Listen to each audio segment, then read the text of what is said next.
So many good people in our industry are doing it so incredibly hard that there aren't a lot of solutions right now because we don't know where this is going. This is the Deep in the Weeds podcast. I'm Anthony Huckstep.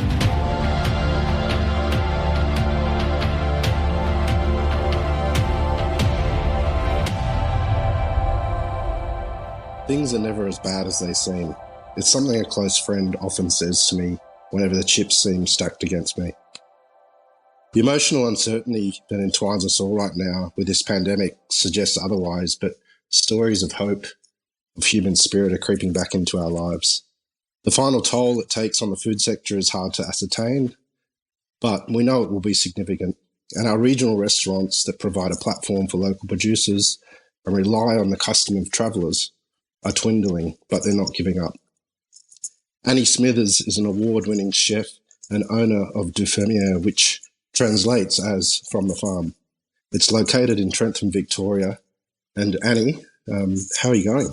Well, it's pretty weird, isn't it? It certainly is. It's pretty strange to I have to say it's pretty strange not to be so tired all the time. Right. So you're not working as much as a result because there's no people to feed. Well, I'm not working at all in the restaurant because there's no people to feed. So something that I've done day in, day out for nigh on 36 years has been taken away from me in the most extraordinary circumstances. Can you tell us sort of how it unfolded for you? Because being in a regional environment, your experience would be vastly different to the city, or perhaps not. Can you tell us sort of when things started to change and you noticed? Oh, look, I've had my eye on it for quite a while. We are, I feel that we're an incredibly lucky little restaurant in the fact that we are fully booked for each service that we open, the 4 little lunch services that we do. But probably about 6 weeks ago, I started flagging it with the staff that this could be, this is coming. And, then the next week the stock market started to soften. And generally, when that happens, we know that some of our customers fall away because a lot of their income is tied up with how the stock market is performing.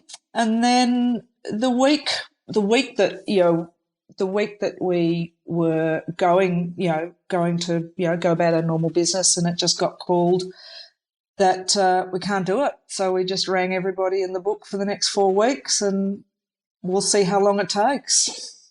Yeah, and I guess you're reliant on people's ability to travel, which almost rules out takeaway, I guess, in a way for you. I mean, what have you done so far with the restaurant to try and sort of adapt to the situation? And how's it affected your staff? We just closed. Right. Well, we just closed and nobody's got any work. So it's pretty brutal. I think one of the things about my shop is that we're very small. So I have brought the business model down to something that is the most sustainable for my existence, because I also grow a lot of the food that we use in the restaurant.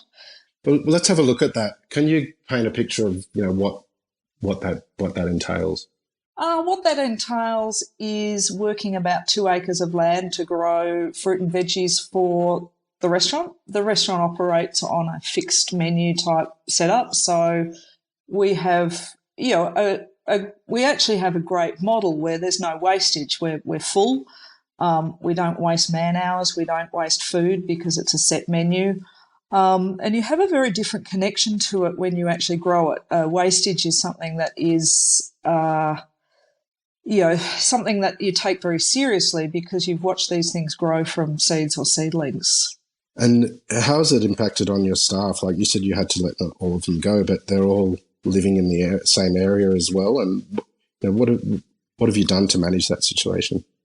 Well, they're all living locally. I did a risk assessment on who who needed specific help before we closed it all down in case there was anything that was worthwhile manufacturing to, make income for them.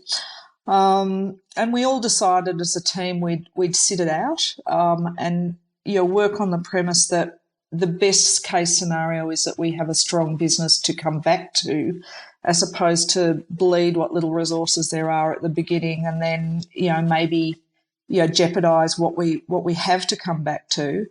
The only thing that I can really do is the thing about food and the thing about growing food or making food or being a supplier, whether it's a supplier to your own restaurant or not, is the food keeps growing. I've got plants in that are, basically for the next 6 months, food growing that is to see me all the way through winter. So, each week I go into work, into my little quiet world, and I start up the Hobart and I bake a bit of bread, I make a few cakes and I do a bit of biscuits, and we put together a veggie plus box, which is I've kept my milk order going so that I get my lovely organic milk in each week, and it means that I can do something, which is provide them with fresh food, and one less trip to anywhere that could be putting them in danger of getting sick. So you're supplying your staff with a food box every week? A little food box, yeah. That's well, they've lost their jobs, but that's kind of a nice little thing to keep them going, I guess, in the pretty uncertain times. Well, initially one of the things that we did look at was doing veggie boxes, to sell to the general public, and it really sort of blew my brain out a bit. Sort of, what I usually use to take into the restaurant, put on the entree, put on the main course, using the dessert. When you actually start splitting it up across 15 veggie boxes, it doesn't go very far. So, families eat a whole lot of food. Well, that's true, and I think a lot of people are eating a lot of food right now because they can't get outside. So I think definitely people are going to be putting on weight, if anything. Well, they are eating a lot of food, but I think one of the really it's hard to say one of the lovely things to come out of this because, it is a dire worldwide situation. But I think people will be cooking at home and just spending more time on it. The whole feeling of cooking at home is very different. There's a lot of families out there that have the chef parent or the chef person suddenly at home at all hours of the day, cooking breakfast, cooking lunch, cooking dinner, because that's what they do. And, we're probably making our families eat a little bit too much. Yes. Now, you've got your foot in sort of both camps in the sense that you are a chef and a restaurateur, but you're also growing the produce. And I know you're very passionate about producers and suppliers, and they're sort of like, they're not as in the limelight as chefs, but they've been hit pretty hard too. But I know talking to you the other day, you're saying one of your suppliers has cut down to 3 days. And do you want to tell us a bit about what's happening with suppliers as well? Yeah, there's, a bit like the vegetables. It's, stock doesn't stop growing, whether it's lamb, whether it's goat, whether it's beef, whether it's vegetables, fruit, all of this stuff, needs picking, needs selling. Or, on the meat side, needs slaughtering. The duck industry, Great Ocean Road ducks, they do their ducks in about 14 weeks. They'll have 14 weeks of ducklings coming along. But the other thing that I'm most concerned about is that it has been a very different and brutal holiday season with, I know you covered this a lot with Jackie, but, with the bushfires leading into, the floods leading into coronavirus, is we've actually had 4 months where our normal, that part of that boom trade cycle of our industry has been missing in action. And one of the things I worry personally most about is that there's suppliers out there that will have, possibly 2 or 3 months worth of invoices on their desks that will never be paid. Now, what happens? What what happens to those people who have put just as much on the line as a restaurateur has to provide our industry with, extraordinary goods? What happens to them when none of those bills get paid? And it makes you weep. It's just so many good people in our industry are doing it so incredibly hard that, there aren't a lot of solutions right now because we don't know where this is going. Why did you get into hospitality and chefing originally? And can you remember sort of that experience of first manning the tools and getting in a kitchen? I think initially as a kid I wanted to be a butcher. I had this sort of bizarre love of cutting up the cat meat and hearing the sound of the blade cut through flesh, which sort of perhaps I should have been a butcher or a serial killer. I don't know, but it's pretty But sort of through school, as an adolescent, as a kid and an adolescent, I cooked a lot. And eventually, I finished school, but those last 2 years I decided that I wanted to be a cook. My parents, ate out a lot and sort of took us round and about to restaurants, and very nice restaurants at times. And it just appealed to me, and I can never quite pinpoint why, but when I left school, I went about going about and finding myself as an apprenticeship at 17, and I think I love it every day more than I loved it yesterday, and that's been a continuing theme. What are you missing most at the moment in regards to the restaurant and the fact that you're going into an empty site at the moment and pushing on? But what are you missing most? I'm missing hanging out with the crew. I think it would be fair to say that most restaurants they become your chosen family. You've got your family at home, but the people you work with are family as well, and also the interaction with the customers. There's that beautiful joy of what we provide for people. This is what we do. We have them for 2-3 hours of their life, and it's our job to nourish them and nurture them and love them. And it's that sense that I'm really missing. Initially, I thought I was just missing my ego being stroked, but I think it's a little bit. I think it's a little bit more wholesome than that. Well, that's good to hear. That is good to hear. So I know that we're sort of at the whim of the regulations at the moment and the decisions made by the government, and also getting the curve down with this pandemic that's on at the moment. But what's your plan in the next period of time? Well, I spend a lot of time in the veggie garden. I'm very hands on the tools out there now, which is actually delightful. Doing a bit of writing, doing a bit of thinking. I think that one of the things that it has given everyone in hospitality, when you separate yourself from that, it feels a little like a parallel universe. And when you separate, I have a regime where every morning I, contact a couple of institutions. I only do 2 a day. That's my limit. And, whether it be the tax office or whether it be, my personal banking or any of those things. So I do that first thing in the morning, and then I get on with my day. But when we're allowed to, we'll reopen and see what happens. As I said earlier, I have a very small business that can be scaled for the need that, comes at us. But I'm really hoping that this time, because hospitality people never have any time, we're always pushing it uphill, aren't we? We're always running around, chasing the next docket, or putting your orders in, or trying. It's just a really high octane life. So to suddenly have all this thinking time could have some really good results at the end of it for a lot of people. And the industry as a whole has really been mired in the last, couple of years by, the exercise with the award being difficult, the payment scandals, all of those things.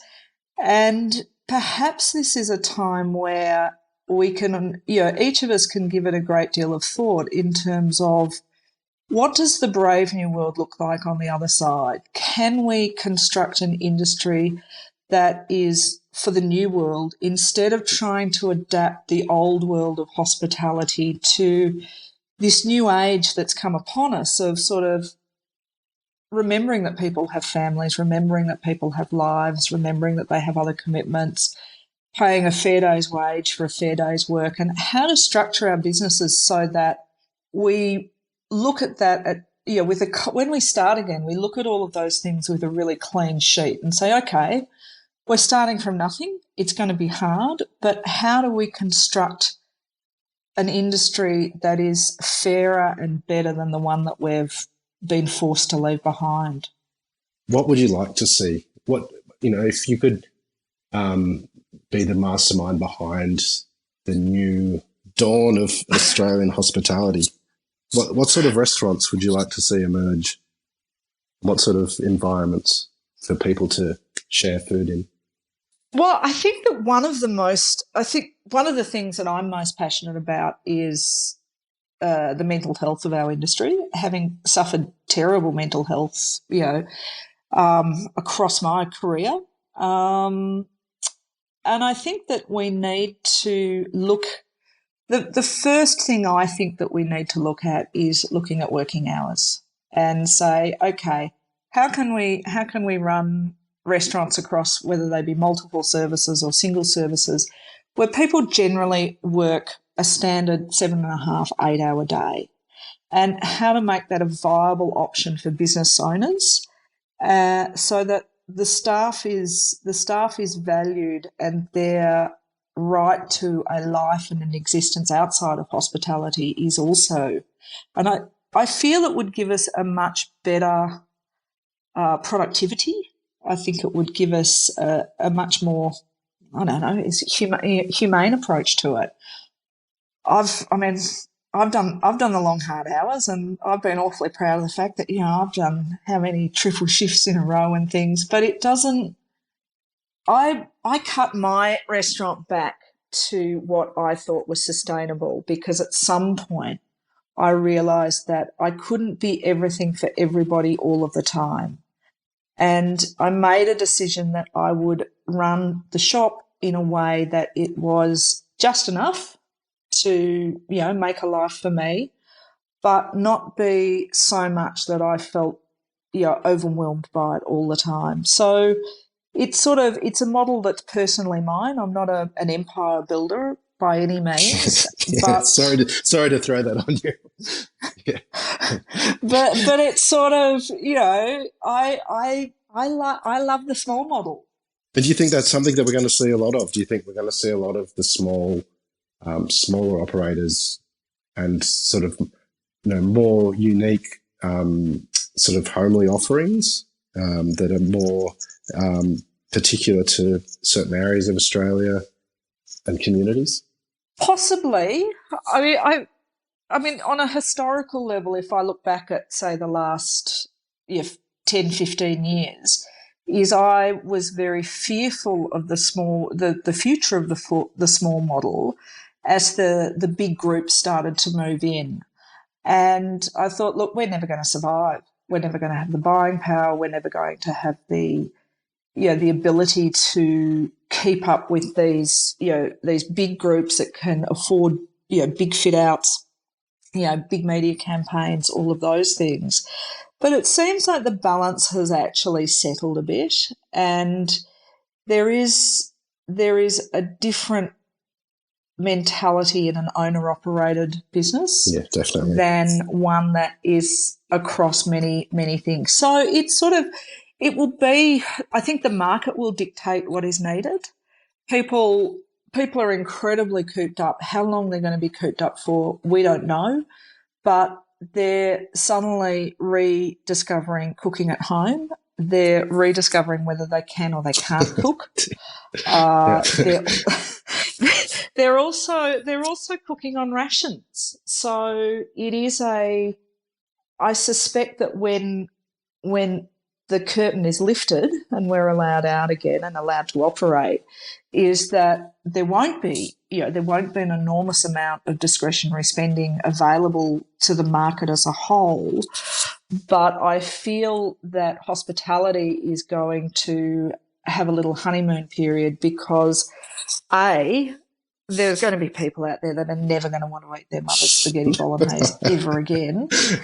But also that the conviviality of actually sitting down and sharing a meal with friends. And it's going to be so incredibly special when we're all allowed to do that again. Because it is we're a herd animal. This is part of who we are and what we are. And that sense of not making any dishes, because I think one of the shortages that will happen soon is dishwasher tablets. B, sitting down for dinner with the same people every single day. So I think that the hospitality has the option, has the capacity to, when we come out of this, is actually really be there for, everybody that says, "Oh my God, I can go out and see my friends." So I think we're all missing that. There is, when we see the light at the end, when there is a light, because at the moment we're just in a tunnel. Yeah. It will be hopefully a very bright light. And in the meantime, we keep doing what each of us do. I mean, it's amazing seeing a lot of the city restaurants mobilise themselves to cook for the medics, to cook for the carers. And it's an industry that just keeps giving. Whether, we're on our knees in terms of, we've just been closed, yet we still have the personalities to do extraordinarily generous, beautiful, caring, loving, supporting, nurturing things, which really wraps up who we are and what we are as an industry. I couldn't agree with that anymore. Annie, you've been amazing. Please keep in contact and let us know how you go through the year.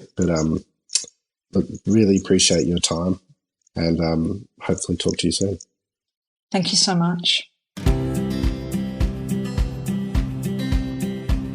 This is the Deep in the Weeds podcast. I'm Anthony Huckstep. Stay tuned as we share the stories of Australia's hospo community, suppliers and producers in search of hope during this pandemic. A special thanks to executive producer Rob Locke for making this all happen. Stay safe, isolate and be well.